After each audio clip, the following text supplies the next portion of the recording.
All right, guys, today we're going to talk about making predictions with probabilities. So making predictions is really easy because we're going to take two things we've already learned and just put them together. So we're going to take finding probability, which is, again, just making a fraction, and setting up a WKU proportion. We're just going to combine them together and we're going to solve, and that's easy. So we already are very good at both of these separate things, so we're just combining them. So it says, how do we make a prediction? Well, you're going to find the probability of the event by creating a, fraction. We know that by now.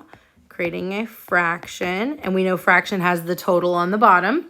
And then we're going to set up a WKU proportion with X over the prediction total. So the good news is the keyword here is prediction, and they're pretty much always going to say the word prediction. So you can see here the question says a reasonable prediction. Here it says the word prediction, and again, prediction. So when you see that word prediction, you pretty much immediately know the first thing you're going to do is throw a proportion on your question. So it says the spinner shown has 6 congruent sections, and we can see those here. We have 1, 2, 3, 4, 5, and 6 sections, and we know that is going to be the denominator of our first fraction, because our first fraction is where we're putting our probability. So we have 6 total sections, and it says, what is a prediction for landing on a 2? So we're going to go find all of our 2s. We have a 2 here and a 2 here. So how many 2s were there? There were 2 2s. So our fraction, or our probability, right? Our probability for finding a 2 or spinning a 2 is going to be 2 out of a total of 6. So that's our probability. And then we're just going to, on the other side, we're going to find our WKU, our question. So on the other side, we're going to say, okay, they're going to spin that spinner 60 times. So I'm going to put 60 here, and I'm looking for how many times will it be a 2. Okay, so total goes on the bottom here. Again, total of 60 times, that total here, and then we have X on top. So we solve this just like we have been solving proportions. We're going to cross multiply 2 times 60, and then we're going to divide by 6. So if you're a Desmos user, you can type that in, 2 times 60 divided by 6, and you can put it all in at the same time.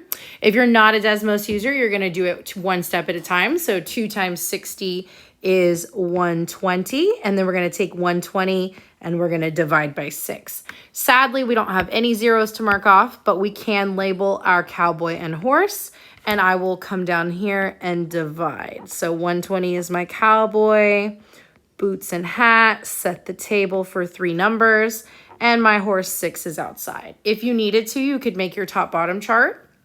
I'm going to say 6 does not go into 1, but it goes into 12 2 times.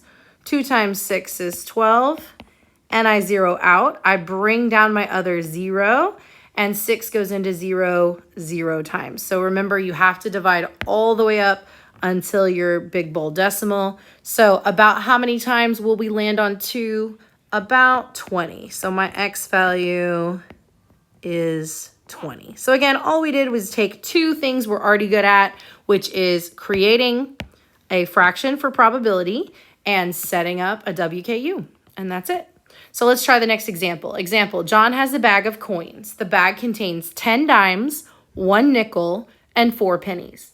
A coin will be drawn from the bag and replaced 90 times. What is a reasonable ding, ding, ding prediction? So the minute I see the word prediction, I'm going to go ahead and draw my proportion for the number of times a nickel will be drawn. So we're going to focus on a nickel. So first things first, I need to come up with a total. So I'm going to take my 10 dimes plus my 1 nickel plus my 4 pennies, and that's going to equal my total of 15. So I have 15 total coins. Remember, total's always my denominator. And on top, I'm going to put nickels. So how many nickels were there? Well, there was only 1 nickel, so on top is going to be a 1. Okay, so we had 1 nickel and 15 total. And then on the other side is our prediction. So we're going to say, okay, I'm predicting that I will draw how many times? 90. So if I draw 90 total times, how many times will be a nickel? So I'm going to cross multiply, just like we've learned how to do, and divide by my extra number. So again, if you're a Desmos user, you can do 90 times 1 divided by 15 in your calculator. If you're not, you're just going to do it two numbers at a time. So 90 times 1, I apologize. 90 times 1 is 90. And then we're dividing by 15. I don't have any zeros to mark out, but again, I can label my cowboy and my horse. So I'm going to come over here to the side, put 90 in the house, big bold decimal, set the table for the 9 and the 0. 15 will stay outside. Again, if you needed to, you could make your top-bottom chart for 15s. I'll do that for this one. So on top, we're going to count by ones. 1, 2, 3, 4, 5. And for my my 15 on the bottom, so 15, 30, 45, 60, 75. We're going to need one more, and 6 will make 90. Okay, so can 15 people sit in 9 chairs? No, but they can sit in 90 chairs 6 times. That will be exactly 90.